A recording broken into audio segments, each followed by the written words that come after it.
এই সিনিয়র বাবু থানার সামনে কেন? থানার সামনে আসছি অনেক কষ্ট নিয়ে।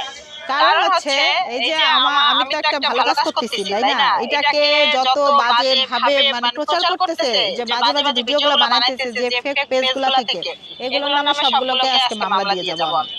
ঠিক মানে আমি বলেছেন। চাই নাই যে হচ্ছে তারা তারা অনেক অনুরোধ করলাম, অনেক রিকোয়েস্ট করলাম, অনেক কিছু আপনাদের ভিডিও করে বলছি না আমি যে থেমে যান, হ্যাঁ, কিন্তু তারা থামতেছে না। প্রতিদিন একটার পর একটা নোংরা ভিডিও ছাড়তেছে, এগুলো দেখলেও লজ্জা লাগে।